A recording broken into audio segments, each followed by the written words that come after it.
அந்த சஷ்டி விரதம் என்ன பண்ணுதுன்னு கேட்டீங்கன்னா, எப்படிப்பட்ட கடன் தொல்லைகளும் உங்க பக்கம் வராம காப்பாத்து. உங்களுடைய பெரிய கடன் சுமையை கூட குறைக்கக்கூடிய மந்திரம், கடன் வராமல் தடுக்கக்கூடிய மந்திரம். பணத்தினால் வாழ்க்கையில பல பிரச்சனைகள் வரும். எந்த காரணம் கொண்டும் நண்பர்களுக்காக ஜாமீன் கையெழுத்து போடக்கூடாது. நண்பர்களுக்கு ஒரு பண தேவை இருக்கு, கொடுத்து பாருங்க, திரும்ப வராது. வாங்கறதுக்குள்ள நீங்க போராட வேண்டியது. உலகெங்கும் வாழும் ஆன்மீகம் டாக்ஸ் நேயர்களே, என் நெஞ்சம் நிறைந்த அன்பர்களே, உங்கள் அத்துணை பேருக்கும் உங்கள் ஆத்மார்த்த ஜோதிடர் நங்கநல்லூர் டாக்டர் பஞ்சநாதனின் இனிய வணக்கங்கள், வாழ்த்துக்கள். கடன்பட்டார் நெஞ்சம் போல கலங்கினான் இலங்கை வேந்தன்னு ராமாயணத்துல ஒரு தனிப்பாடல் உண்டு. ராவணனே வருத்தப்பட்டாயா, எப்படி வருத்தப்பட்டான்? கடன் வாங்கினவங்களை போல வருத்தப்பட்டான் அப்படின்னு. உலகத்துல மிக கொடிது இந்த கடன் சுமை. பல நல்ல மனிதர்களை நான் பார்க்குறேன் உங்க ராசியில. திட்டமிட்டு உழைக்கிறீங்க, வாழ்க்கையில முன்னேறணும்னு நினைக்கிறீங்க, ஆனா கடன் சுமையில மாட்டிட்டேன் சார், இந்த கடன் சுமை என்னை போட்டு வாட்டி எடுக்குதுங்கிறீங்க, இதுக்கு என்ன தீர்வு? நம்ம ராசிக்கு இதனால தான் கடன் வாங்குவோம்னு சில அமைப்புகள் இருக்கு. அதை தெரிஞ்சுக்கிட்டா நம்ம கடன் வாங்க மாட்டோம். சரி, கடன் தாங்க வந்துருச்சு, அந்த கடனை எப்படி அடைக்கிறது? அதற்கு ஏதாவது தெய்வ வழிபாடுகள் உண்டா அப்படின்னு தான் இந்த நிகழ்ச்சியில் நம்ம சொல்ல போறோம். நீங்க செய்ய வேண்டிய தெய்வ வழிபாடு, நான் சொல்ல போகிற மந்திரம், நான் சொல்ல போகிற கோயில் உங்கள் கடன் பிரச்சனையை தீர்க்கும். நீங்க செய்து பாருங்க. அதே போல உங்க வீட்டிலேயே செய்யக்கூடிய பரிகாரத்தையும் நான் சொல்ல போறேன். அது உங்களுக்கு நல்ல பலன் தரும். கடன்லாம் தீரணும்னா நல்ல வருமானம் வேணுமே, நல்ல காசு பணம் வேணும். உங்களுக்கு பணம் வரக்கூடிய வழிபாட்டு முறையும் நான் சொல்ல போறேன். அதையும் கேட்டுக்கோங்க, செய்யுங்க. பணம் நல்ல முறையில் வரும். வாழ்க்கையில அடைக்க முடியாத கடனால் வாழ்க்கையை தொலைத்தவர்கள் பல பேர். அப்படிங்கிறதுனால நிறைய தோழர்கள், நிறைய கஸ்டமர்ஸ் இந்த கடன் சுமையை பற்றி சொல்றீங்க, எங்களால தாங்கவே முடியல சார் அப்படிங்கிறீங்க. உங்களுக்காகத்தான் இந்த பதிவு. அன்பான கன்னிராசி நேயர்களே, கன்னிராசிக்காரர்கள் அறிவால உலகத்தை ஜெயிக்கக்கூடியவங்க, அதெல்லாம் சந்தேகம் இல்லை. பிறருக்கு உதவக்கூடிய நல்ல மனதை கடவுள் கொடுத்தான். புதன் தான் உங்க ராசிக்கு அதிபதி.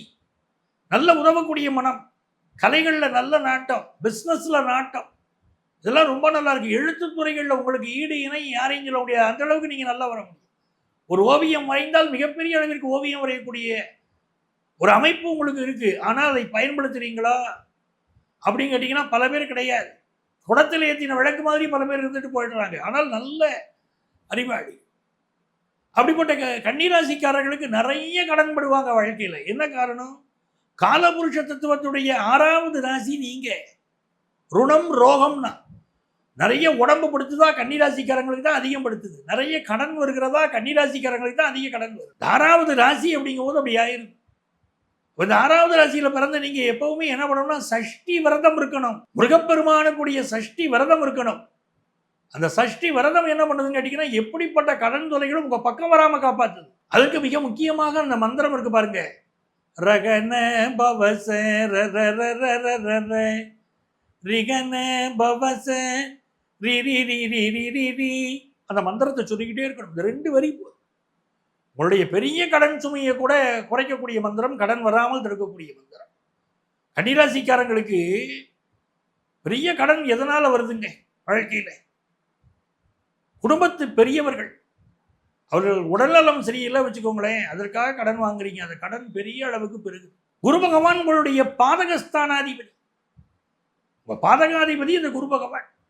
பணத்தினால் வாழ்க்கையில பல பிரச்சனைகள் வரும். எந்த காரணம் கொண்டும் நண்பர்களுக்காக ஜாமீன் கையெழுத்து போடக்கூடாது. 7ஆம் இடத்துக்கு அதிபதியே குரு பகவான் தான். நண்பர்களுக்கு ஒரு பண தேவை இருக்கு, கொடுத்து பாருங்க, திரும்ப வராது. வாங்கறதுக்குள்ள நீங்க போராட வேண்டியது. மற்றவங்களுக்கு எல்லாம் கொடுப்பாங்க, உங்க கடன் முன்னால பணத்தை, கடன் வாங்கின கடனை திரும்ப கொடுப்பாங்க. நீங்க கேட்டீங்கன்னா நான் அப்புறம் தரேன்னு சொல்லிக்கிட்டே இருப்பாங்க. கொடுத்த கடனை வாங்குறதுக்குள்ள இந்த கன்னிராசிக்காரங்க படுற பாடு இருக்கு. நண்பர்கள்ட்ட சொல்லவும் முடியல, மெல்லவும் முடியல. பார்த்து கொடுறா அப்படின்னு தான் அவங்களால சொல்ல முடியுது. பழகிய தோஷம் அப்படித்தான் இருக்க முடியுது. ஆனால் கடன் வாங்கிய நண்பர்கள் வெகு விரைவில் கொடுப்பதில்லை. இன்னொன்று, ஹவுசிங் லோன், லேண்ட் சம்பந்தப்பட்ட லோன், அஷ்டமாதிபதியே செவ்வாய் தானே உங்களுக்கு. அதனால உங்களுக்கு அப்படி நிலத்திற்காக வாங்கிய லோன், வீட்டுக்காக வாங்கின லோன் பெரிய லோனா இருக்கும். அந்த லோன் ரொம்ப காலம் நீடிக்கக்கூடிய லோனா இருக்கும். என்ன சீக்கிரம் கடன் அடைக்கணும்னு துடிப்பீங்க மனசுக்குள்ள. ஒரு வீடு வாங்கினோடனே அந்த கடனை அடைச்சிடணும்னு நீங்க நினைப்பீங்க. ஆனால் கடன் ரொம்ப காலம் நிற்கும். சகோதரர்களுக்காக ஒரு நாளும் கடன் வாங்கக்கூடாது. கன்னிராசிக்காரர்கள் சகோதரர்களுக்காக கடன் வாங்கினால் கடன் தொல்லைகள் மிக அதிகமாக கூடுது. சகோதரர்கள் பல நேரம் திருப்பி கொடுக்கறது இல்லை. சகோதரர்களை படிக்க வைக்க, சகோதரர்களுக்காக செய்வது அவர்கள் வீடு கட்டுவதற்கு உதவி செய்வது அப்படின்னு கடன் கொடுத்து மாட்டிக்கிட்டவங்க பல பேர். இன்னொரு மிக முக்கியமான விஷயம், வண்டி வாகனங்கள் என்றைக்கும் கவனமாக போகணும். அந்த வண்டி வாகனங்களில் ஒரு ஆக்சிடென்ட் ஆகுது, செலவாகுது, அதனால் வரக்கூடிய கடன்களும் மிகப்பெரிய கடனாக இந்த கன்னிராசிக்காரங்களுக்கு இருந்துக்கிட்டே இருக்கு. வாழ்க்கையில் ரொம்ப கவனிக்கணும். அதே போல் சில பேர் என்ன பண்ணுறாங்க அப்படின்னா, வெளிநாடு செல்வதற்கு முயற்சி பண்ணுறாங்க. அங்கே போய் தேவையில்லாமல் பணத்தை இழக்கிறார்கள். தேவையில்லாத சில சிக்கல்களில் மாட்டிக்கொள்கிறார்கள். வெளியே சொல்ல முடியாத சிக்கலில் மாட்டிக்கிறவங்க பல பேர் கன்னிராசிக்காரர். ரகசிய உறவுகளில் பணத்தை இழக்கக்கூடியவர்கள், ஒரு ரகசிய காதலி, ரகசியமாக பழகக்கூடிய நபர்கள், அவர்களுக்கு ஏதாவது செய்து கொடுக்கணும், பணம் கேட்டு நெருக்கடி கொடுக்குறாங்க. ஒரு ரகசிய உறவு பணம் கேட்டு நெருக்கடி கொடுக்கும். கன்னிராசிக்காரங்க எப்பவுமே கவனமாக இருக்கணும். வெளியே சொல்லக்கூடிய முடியாத உறவு, இல்லாட்ட எக்ஸ்ட்ரா மேரிட்டல் அஃபையர், இதற்காக கடன் படக்கூடிய மனிதர்கள் பல பேர் கன்னிராசியில் உண்டு. அதனால வரக்கூடிய கடன் சுமையும் மிக அதிகமாக இருக்கும். அதனால் அதிலெல்லாம் நம்ம கவனமாக இருக்கணும். அப்படி கன்னிராசிக்காரர்கள் கடன் படக்கூடாது அப்படின்னு நினைக்கும் போது ஐயப்பன் வழிபாடு செய்வதும் மிகப்பெரிய வெற்றியை கொடுக்குது. சபரிமலைக்கு சென்று வருவது உங்களுக்கு பெரிய வளர்ச்சியை கொடுக்குது. அதுவும் நீங்கள் அங்கே சபரிமலையில் மகரஜோதி நடக்கும்போது போனீங்க வச்சுக்கோங்க, மிக முக்கியம். இதுதான் நான் சொல்கிறேன். கன்னிராசிக்காரர்கள் மகரஜோதியை தரிசனம் செய்து வந்தால் கடன் சுமை குறையும். அதை நீங்கள் தொடர்ச்சியாக சென்று வாருங்கள். அந்த பிரார்த்தனையை வைங்க, கடன் சுமை குறையணும் அப்படின்னு போய் பிரார்த்தனையை வைங்க, உங்கள் கடன் சுமை குறைவதை பார்க்கலாம். அதே போல் நோய் இல்லாத வாழ்க்கை வேணுங்க. நோய்க்காக கடன்படுவதற்கும் இன்சூரன்ஸ் இருந்தால் தப்பிச்சிடுறாங்க கன்னிராசிக்காரங்க. இல்லாத கன்னிராசிக்காரங்களுக்கு நோயினால் உடல்நல பாதிப்புகள் நிறைய வருது, கடன் சுமை பெருகுது. இப்படி கடன் சுமையே எங்களுக்கு வராமல் இருக்கணும் அப்படின்னா நீங்கள் என்ன செய்யணும்? வீட்டில் செய்யக்கூடிய வழிபாடு சொல்லுங்க அப்படின்னு கேட்கக்கூடியவர்கள், உங்கள் வீட்டிலேயே நீங்கள் என்ன பண்ணணும்? ஒவ்வொரு வெள்ளிக்கிழமையும் வெண்கடுகு இருக்குது பாருங்க, வெண்கடுகுல தூபம் போடணும். வீட்டில் சாம்பிராணி போடுவீங்க பாருங்க, அதே மாதிரி வீட்டில் வெண்கடுகு தூபம் போடணும். இதை எப்போ பண்ணணும்? வெள்ளிக்கிழமை உங்கள் வீட்டில் வெண்கடுகு தூபம் போட்டுக்கிட்டு வாங்க. மாலை நேரத்தில் செய்யுங்க. ஒரு 6 மணிக்கு பிறகு 6 மணிக்கு பிறகு வெண்கடுகு தூபம் போட்டு வாங்க. அந்த நேரத்தில் உங்கள் வீட்டு பூஜை அறையில் மகாலட்சுமிக்கு விளக்கேற்றி வைக்கணும், நெய் தீபம் ஏற்றி வைக்கணும். அப்படி ஏற்றி வைத்து மகாலட்சுமியை வழிபட்டு கடன் விலகணும் வேண்டிக்கிட்டு நீங்கள் வெள்ளிக்கிழமை அன்னைக்கு வெண்கடுகு தூபம் அப்படி போட்டுக்கிட்டு வந்தீங்கன்னா, சாம்பிராணி தூபம் மாதிரி மாலை நேரத்தில் போட்டுக்கிட்டு வரும்போது கடன் சுமை வெகுவாக குறையுது. கண்கூடா நீங்கள் பார்க்கலாம், மகிழ்ச்சி அடையலாம். என் அன்பான நேயர்களே, இவ்வளவு நேரம் நம்ம ராசிக்கு கடன் எதனால் வருகிறது, யாரால் வருகிறது, கடனை அடைப்பது எப்படி, எந்த தெய்வத்தை வழிபாடு செய்யணும், பணம் வருவதற்கு எந்த தெய்வத்தை வழிபாடு செய்யணும் எல்லாம் உங்களுக்கு சொன்னேன். பொதுவாகவே கடன் சுமை ஒருத்தருக்கு அதிகமாக இருக்கிறது என்று சொன்னால், அந்த கடன் அடைப்பதற்கு மைத்ரேய முகூர்த்தம்னு இருக்கு. இது ஒவ்வொரு மாதமும் இந்த மைத்ரேய முகூர்த்தம் வரும். நம்ம பல நிகழ்ச்சிகள் சொல்லிக்கிட்டு இருக்கோம். அந்த மாதிரி முகூர்த்தங்களில் போய் கடன் அடைச்சாலும் கடன் அடைபடுகிறது. அதே போல கடனையே என்னால் அடைக்க முடியல அப்படின்னு சொல்லவர்களுக்கு பொதுவான ஒரு பரிகாரம் வேணும்.